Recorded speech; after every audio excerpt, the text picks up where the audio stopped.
There's something happening in your head right now, not the words you're reading. Something else. A little voice, running commentary, narrating the moment. Yeah, I hear it. Wait, is that the voice? Am I hearing myself hear myself? And now it's weird. Good. Stay with that. Richard Feynman got stuck on this same thing, not in a spiritual retreat, not in therapy, in a sensory deprivation tank at a neuroscience lab in the 1960s, floating in salt water in total darkness, watching his own mind like it was a physics problem he'd never seen before. And what he found was genuinely strange. Feynman was the kind of person who couldn't leave a question alone. If something didn't make sense, he'd poke it until it broke or revealed itself. He did this with quantum mechanics, with safe cracking, with bongo drums, with the biology of ants. So when he noticed, really noticed, that there was a voice in his head constantly narrating his experience, he didn't just shrug and move on. He asked the obvious question that almost nobody asks. Who is that talking? And more uncomfortably, who's listening? Because here's the thing, you can hear your inner voice right now if you pay attention. You can notice it commenting, planning, worrying, replaying conversations from 3 years ago. But if you're noticing it, there's a you that's doing the noticing, and that part doesn't seem to be the voice. That part is quiet. It just watches. Feynman thought that was one of the strangest things about being a human being, and he was a man who spent his career staring at the strangest things in the universe. Here's where most people get it backwards. We assume the voice is thinking, that the little internal monologue, the one planning your grocery list, rehearsing what you're going to say to your boss, narrating your own actions like a sportscaster, that's your brain working. It isn't. The voice is a report. It comes after the thinking. Your brain has already done the heavy lifting, pattern recognition, emotional processing, decision-making, and then it hands a summary to the verbal part of your mind, which reads it out loud in your head. The voice is the press release, not the event.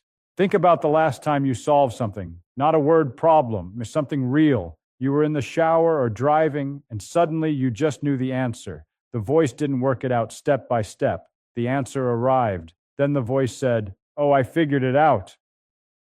That's not you thinking. That's you receiving. Real cognition is mostly wordless, mostly fast, mostly invisible to the part of you that talks to itself. The inner monologue is the surface foam on a very deep ocean. It's loud, it's visible, and it is absolutely not the main event. Feynman didn't just theorize about this, he ran experiments on himself. He started trying to think without words, deliberately, to see if it was possible. And it turned out for a physicist, it was very natural. He thought in pictures, in diagrams, in spatial relationships between things.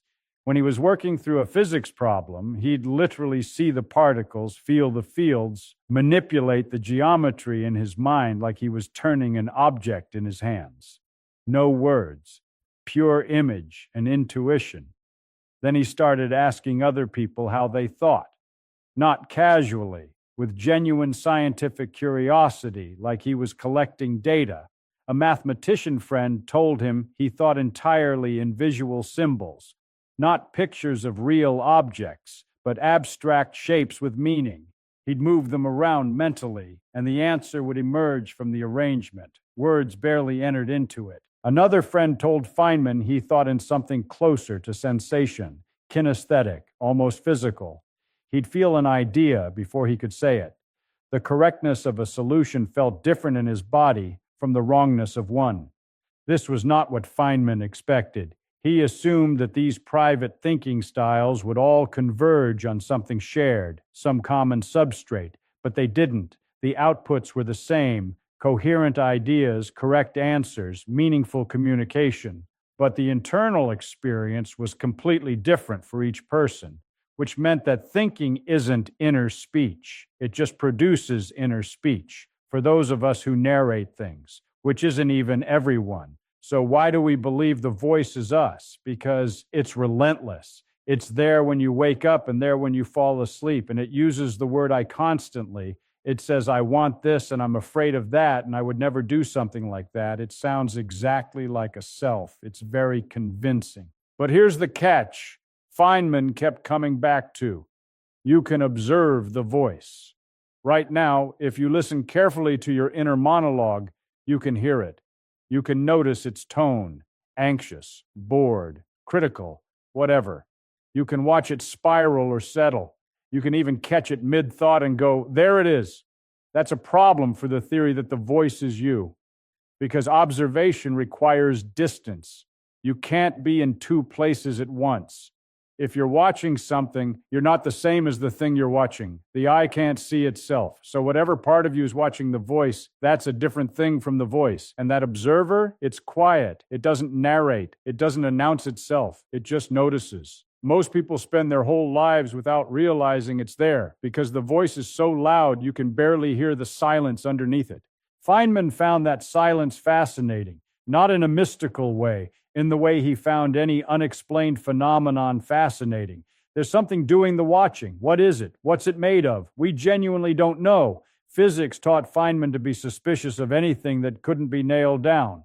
He had zero patience for vague claims, zero patience for words that sounded meaningful but dissolved when you pushed on them. And he brought that same rigor to the concept of self, this thing we all defend, explain ourselves by, build our whole psychology around. He noticed something uncomfortable. You are not consistent.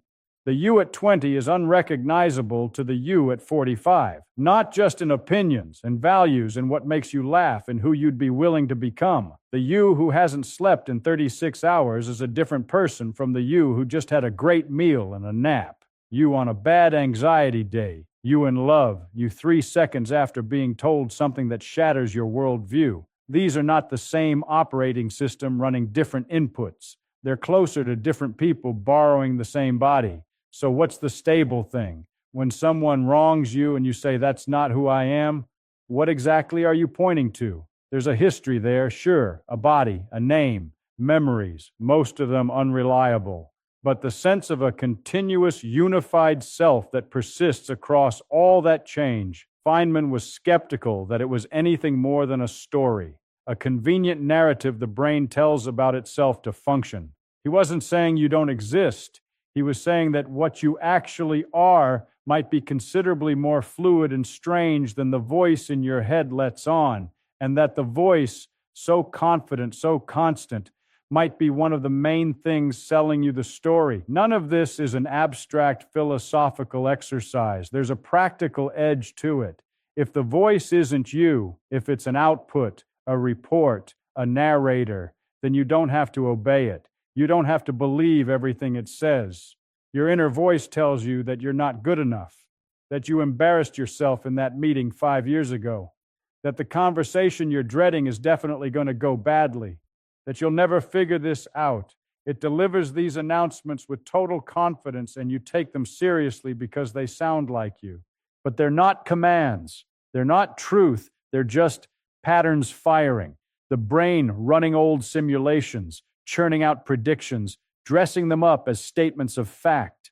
Feynman's relationship with his own mind was essentially one of curious observation. He'd watch himself think the way he'd watch an experiment run, with interest, with detachment, with the willingness to be surprised. Not I am thinking this, but the mind is producing this. Interesting, let's see where it goes. That's a completely different relationship with your own head. And it's not something you achieve by meditating for years or reading the right books. It's something that becomes available the moment you actually accept the thing we've been circling this whole time. The voice isn't the thinker, it's the echo. Once you see that, you can't unsee it. The voice keeps talking. It always does. But it's lost a little of its authority. And that, practically speaking, is enormous. There's one piece of this Feynman never resolved. He was honest about it in a way most people aren't. He could poke holes in the idea of the self. He could demonstrate that the inner monologue is a narrator, not the author. He could point to the observer watching the voice and say,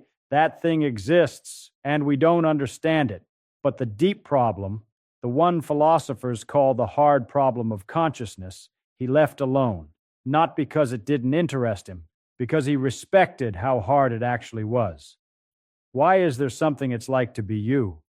Not just information processing, not just neurons firing, but the fact that there's a felt quality to your experience, that red looks like something, that pain hurts in a way that matters, that you're not just computing, you're experiencing. Where does that come from? Why does it exist at all? Feynman said, and this is very Feynman, I don't know, and I think that's the honest position. Not, here's what I believe.